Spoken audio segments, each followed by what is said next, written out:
انہوں نے عمران خان کو دلیل دی کہ اگر تحریک انصاف نے گرفتاری میں زیادہ مزاحمت کی تو حکومت اسے بہانہ بنا کر پنجاب کا الیکشن ملتوی کرانے کی کوشش کرے گی۔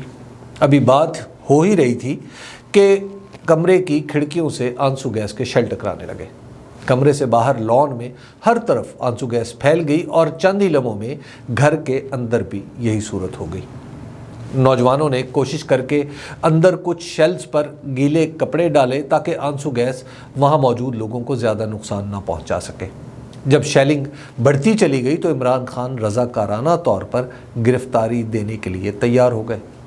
انہوں نے ہم چند صحافیوں کو بتایا کہ انہیں اپنے کارکنوں کے زخمی ہو جانے کا خوف تھا اور پھر ضلع شاہ کی موت کا واقعہ بھی ہو چکا تھا، اس لیے وہ کوئی خطرہ مول لینے کے لیے تیار نہیں تھے۔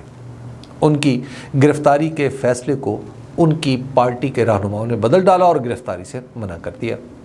آپریشن کے اگلے روز دوبارہ یہی صورت بنی۔ کارکن ٹلنے کے لیے تیار نہیں تھے، گھر پر شیل گر رہے تھے۔ عمران خان نے اپنے پارٹی رہنماؤں کو حکماً کہا کہ وہ گھر سے باہر جا کر پولیس سے بات کریں کہ وہ کس انداز میں گرفتار کرنا چاہتے ہیں۔ ایک بار پھر یہ سب لوگ ڈٹ گئے اور کسی بھی صورت میں گرفتاری دینے سے انہیں منع کرنے لگے۔ گھر میں سانس لینا مشکل ہو چکا تھا۔ مسرت چیمہ رو رہی تھیں۔ خان صاحب اپنی بیگم سے الوداعی ملاقات کر رہے تھے، لیکن جمشید چیمہ، فاروق حبیب، اعجاز چودھری اور اسلم اقبال کے گھر سے باہر نکل کر پھر پولیس کے سامنے کھڑے ہو گئے۔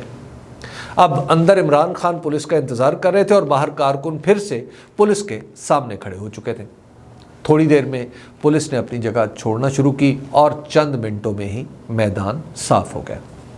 یہاں سوال اٹھا کہ آخر عمران خان گرفتاری سے گریز کیوں کر رہے ہیں؟ تو اس کا جواب ان کی اپنی زبانی یہ ہے کہ جیل میں مجھے قتل کر دیا جائے گا اور یہ کام وہ لوگ کریں گے جو مجھے اپنے لیے خطرہ سمجھ رہے ہیں۔ 14 اور 15 مارچ کی درمیانی رات جب یہ آپریشن جاری تھا تو ایک پولیس افسر سے میری بات ہوئی۔ انہوں نے مجھ سے ہنستے ہوئے کہا کہ تحریک انصاف کے پاس ایسے کارکن ہی نہیں جو پولیس کا گوریلوں کی طرح ڈٹ کر مقابلہ کر سکے۔ ان کی بات سن کر ایک لمحے کے لیے میرے اوسان خطا ہو گئے۔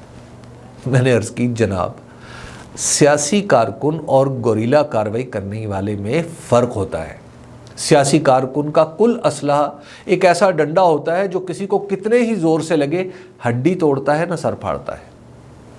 اس کا دوسرا اسلحہ سڑک پر پڑے پتھر ہوتے ہیں جو پولیس کی طرف اس لیے پھینکے جاتے ہیں کہ انہیں آنسو گیس پھینکنے کی مہلت نہ ملے، کیونکہ آنسو گیس سیاسی کارکن کو بھگانے کے لیے کافی رہتی ہے۔ دنیا بھر کے جمہوری ملکوں میں سیاسی کارکن اپنے بچاؤ میں اس کے سوا کچھ نہیں کرتا۔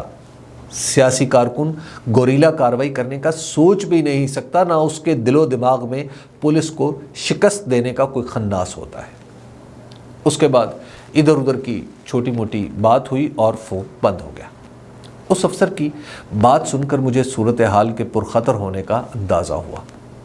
ہو سکتا ہے میرا اندازہ غلط ہو، مگر مجھے لگا کہ اس آپریشن کا مقصد عمران خان کی گرفتاری کی بجائے کسی گوریلا کارروائی کا راستہ ہموار کرنا تھا۔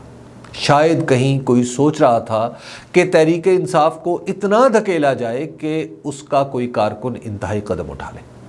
اس کے بعد ظاہر ہے وہ کچھ ہوتا جو اس وقت وہم و گمان میں بھی آ جائے تو خوف محسوس ہوتا ہے۔ زمان پارک میں تحریک انصاف کے کارکنوں سے مل کر اور ان کی باتیں سن کر مجھے لگا کہ یہ ایک نئی تحریک انصاف ہے اور 15 مارچ اس نئی تحریک انصاف کے جنم کا دن ہے۔ پہلے والی تحریک انصاف پر اگر عمران خان کے فین کلب ہونے کی پھپتی کسی جاتی تھی تو نئی تحریک انصاف مستقبل بعید کی سیاست میں بھی ایک اہم فریق بن چکی ہے۔ پچھلے 1 سال سے یہ جماعت مسلسل مار کھا رہی ہے، لیکن اس کے باوجود یہ تھکی ہے نہ ہار مان رہی ہے۔ اس کا کارکن وقت پڑنے پر بار بار دوڑا چلا آتا ہے اور اس کی پیشانی پر بل بھی نہیں آتا۔ 15 مارچ کے بعد یہ جماعت اس مرحلے میں داخل ہو چکی ہے جہاں اسے نظر انداز کر کے کوئی فیصلہ نہیں کیا جا سکتا۔ اب اسے فی الحال کسی کی مدد کی ضرورت نہیں، البتہ باقی سب کو اس کی ضرورت پڑے گی۔ عمران خان نے سبھی سے بات کرنے کے دروازے کھول رکھے ہیں، مگر یاد رہے کہ تالی ایک ہاتھ سے نہیں بجتی۔ اور ہاں، یہ 1990 کی دہائی بھی نہیں جب ایک کو چڑھا کر دوسرے کو گرا دیا جاتا تھا۔ نئی تحریک انصاف پر پرانے حربے کارگر نہیں ہوں گے۔ جو ایسا سوچ رہا ہے وہ اپنے کیے کا خود ذمہ دار ہوگا۔